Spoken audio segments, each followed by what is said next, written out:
Hello everyone, today I have something special for you. You probably know that I hate player progression in King of the Hill. Players who already have an advantage of having a lot of experience and training get an additional advantage of better weapons and gear? That's just stupid. I know progression is the industry standard these days, but it doesn't make it less stupid from the fair PvP standpoint. Remember the good old Quake or Unreal Tournament or even Counter-Strike 1.6. Was it less fun without grinding to unlock an OP gun which few others have? Not in my opinion. And so I present Unlocked King of the Hill, a PvP game mode similar to King of the Hill by Sumatra, but without leveling or any other kind of global player progression. Your success depends only on your own performance.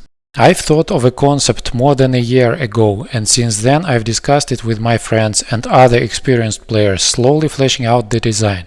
So, how is it possible? Will everyone run around with navits if everything is unlocked from the start? No. To make it unlikely, we are introducing the concepts of character build, or simply build, and build value. A build is a combination of weapons, scopes, perks and armor. And build value is a measure of usefulness or effectiveness or power of the build. For example, a build using a Navid as a main weapon will be much more valuable than the same one but using TRG-21. And there is a build value cap, limiting a maximum build value which can be used. I've created a draft build constructor in Google Sheets. Let's try a Navid build. The proposed cap is 100, and if we select a Navid, we use 70 right away. We probably need a scope. Let's take RCO. Now let's look at the perks. Our Navid has only one belt by default, and we could use Arma perk to get a second one, but probably a suppressor will be more useful. Values of these two perks are tied to the value of the main weapon, and so they are both very expensive in our case. And we are already far over the cap. How can we fix that? We have some things with negative values in the list, and to fit our suppressed Navid under the cap, we will have to take this thing. A brightly colored civilian outfit without any armor protection.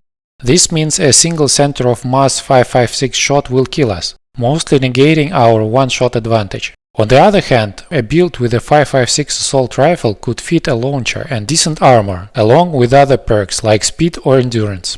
And as vehicles are also regulated by perks, our Navid character will have to use the default civilian vehicles like off-road or quad bike, or catch a ride with other players.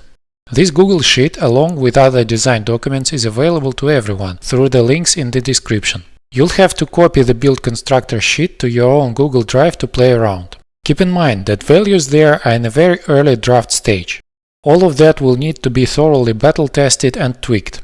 If you feel that your usual not at all OP build does not fit under the cap, you may be able to fix it by suggesting changes. But overall idea is to keep average builds much less powerful than high-end players of King of the Hill by Sumatra are used to. You won't be able to have a suppressed machine gun and MOOS while wearing Spec Op armor. I actually hope to reduce the amount of players using suppressors to make firefights more dynamic. This kind of fair gear balancing is the biggest thing distinguishing Unlocked King of the Hill from King of the Hill by Sumatra. But there are many other differences and, in my opinion, improvements planned too. So make sure to check out the documents and leave your comments there or here on YouTube. Again, a lot of what you see in the documents is a subject to change, and you may initiate that change. When will this game mode be available? It depends on you.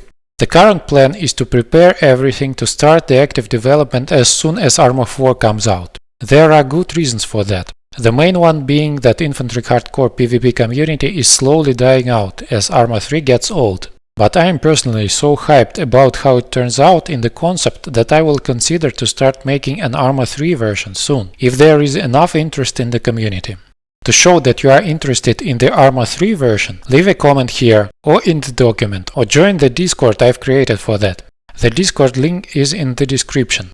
You don't have to stay there, you can just join, tell that you are interested and leave if you want to. Whether we start now or wait for Arma 4, we will need people to help the development. I am a software developer with team leading experience, currently working at Mojang, and I have created a relatively complicated Arma 3 project available on Steam Workshop. So theoretically I am qualified enough to do it alone, but it will take a lot of time and effort, so I am recruiting volunteers.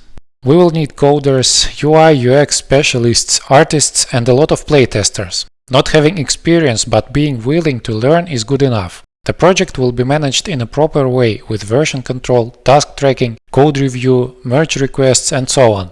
Getting experience with all of that will introduce you to the world of software development and game development and may become a pivotal point in your career and life. I've worked as a lecturer and an instructor in a university for 3 years, so I know how to teach and be helpful. I fully understand that many people like progression and leveling, as for them opening new stuff is the main incentive to continue playing, not the gameplay itself. And the proposed game mode is even more hardcore than already small Infantry King of the Hill. I am even considering adding Ace mod support. But even if we will be able to populate one official server regularly, I will consider it a success. I could not make an hour-long announcement video, so please go and check out the docs to get the full picture and share your opinion. Thank you.